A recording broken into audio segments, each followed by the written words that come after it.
नमस्कार दोस्तों, आज हम बात करेंगे महत्वपूर्ण विषय पे। क्योंकि इस विषय को यदि आप जान लेते हैं तो निश्चित तौर पे पुलिस विभाग के द्वारा आपको उत्पीड़न और आपको बेवजह परेशान नहीं किया जाएगा।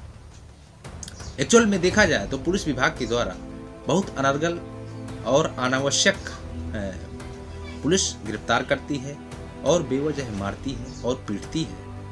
तो यदि आपको यह अधिकार आपको पता हो जाएंगे जिसके चलते पुलिस विभाग या पुलिस अफिसर को आप डरा सकते हैं, धमका सकते हैं, क्योंकि ये सारे अधिकार पता ही नहीं होते हैं। इस वजह से पुलिस विभाग के द्वारा या पुलिस व्यक्तियों के द्वारा आपको बेवजह परेशान किया जाता है। तो यदि मेरे चैनल को यदि नए आए हैं तो मेरे चैनल को सब्सक्राइब करिए ताकि लीगल संबंधी आपको जानकारियाँ मिलती रहें। तो चलिए शुरू करते हैं। पहला अधिकार गिरफ्तार करने पुलिस आती है तो उस दौरान आपको पावर है कि आप गिरफ्तार करने का कारण पूछ सकते हैं। यह सीआरपीसी की धारा 50(1) के तहत आपको यह अधिकार दिया जाता है। कानून अधिकार देती है कि आपको यह पावर है, पूछने का अधिकार है। दूसरा नंबर पर बात हम करेंगे। दूसरा नंबर यह है कि आपको यह अधिकार है कि उस व्यक्ति को, पुलिस विभाग को, अफिसर को या पुलिस कर्मी को वर्दी में होना होता है। यदि नहीं है तो आपको गिरफ्तार नहीं किया जा सकता और साथ ही साथ उसको नेम प्लेट के भी साथ आना होगा। नंबर तीसरे की बात करेंगे। सीआरपीसी की धारा 40 के दौरान आपको अरेस्ट मेमो तैयार करवाना होता है। यह पुलिस विभाग का एक उसमें डॉक्यूमेंट होता है जिससे अरेस्ट मेमो, उस समय अरेस्ट का टाइम, अरेस्ट का स्थान, अरेस्ट करते समय जिस जगह आपको अरेस्ट किया गया है उसका स्थान और उस टाइम को भी लिखना होता है। साथ ही साथ जिन परिजनों के सामने या जिन व्यक्तियों के सामने आपको अरेस्ट किया गया है उनके भी साइन होते हैं और पुलिस अफिसर के भी साथ में साइन होते हैं। लास्ट में जिस व्यक्ति को गिरफ्तार किया गया है उस व्यक्ति के भी साइन होते हैं। अब आइए बात करते हैं चौथे नंबर के अधिकार की बात।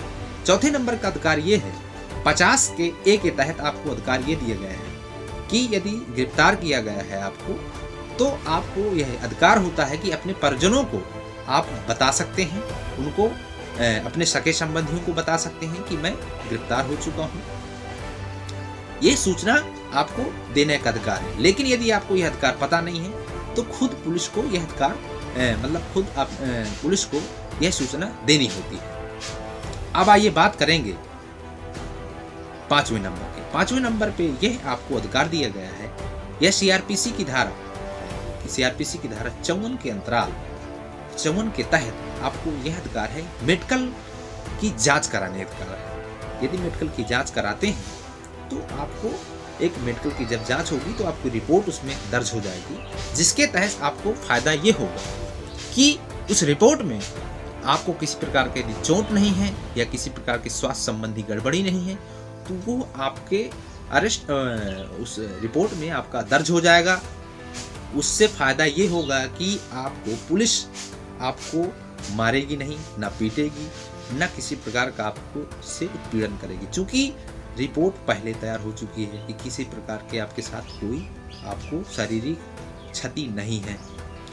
यदि इस प्रकार का करती है, यदि आपको पीटती है या मारती है या डांटती है, आपको बेवजह परेशान करती है, तो ऑलरेडी आपके सामने आपको रिपोर्ट पहले से तैयार किया गया है, उसमें तो किसी प्रकार की आपकी शारीरिक चोट नहीं हुई है, तो आप उसके खिलाफ, पुलिस के खिलाफ आप केस दर्ज कर सकते हैं, जिससे उसकी नौकरी भी जा सकती है। तो वह आपको आपसे डरेगा, आपको पीटेगा नहीं। अब आइए बात करेंगे छठे नंबर की। छठे नंबर पे यह अधिकार है कि आपको हर 48 के घंटे के अंदर आपको मेडिकल की जांच कराना आवश्यक है।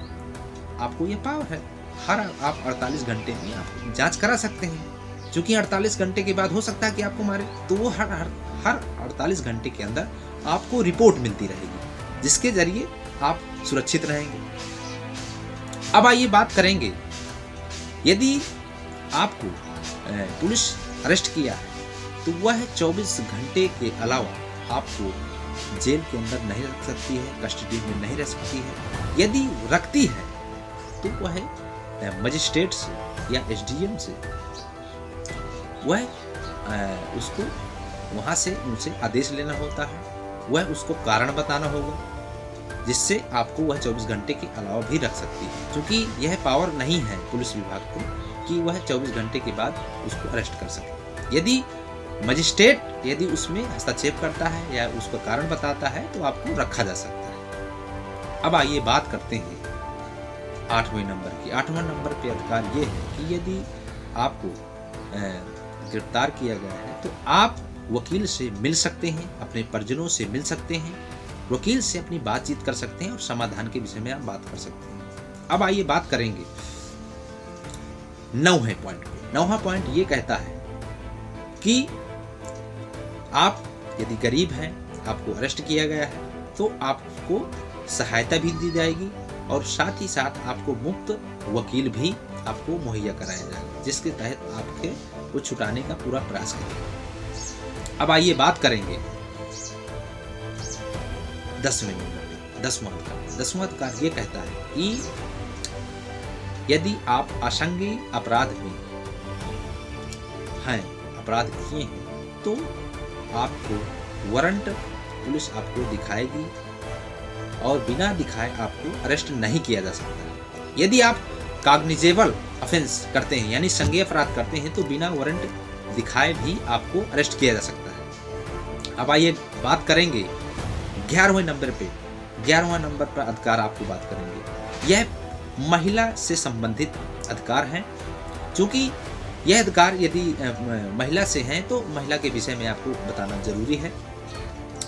यदि महिला को गिरफ्तार किया जाता है तो महिला को सूर्य अंत के बाद यानी कि सूर्यास्त के बाद और सूर्योदय से पहले महिला को गिरफ्तार नहीं किया जा सकता। यदि किसी विपरीत परिस्थितियां या विषम परिस्थितियां हैं तो यदि अरेस्ट किया जाता है तो वह एरिया मजिस्ट्रेट के आदेश के द्वारा ही अरेस्ट किया जा सकता है और उसका कारण भी बताना होगा। अब आइए बात करेंगे 12वें नंबर पे। 12वें नंबर पे ये कहता है कि महिला को महिला पुलिस कर्मी या महिला पुलिस ही व्यक्ति को गिरफ्तार कर सकती है, अदरवाइज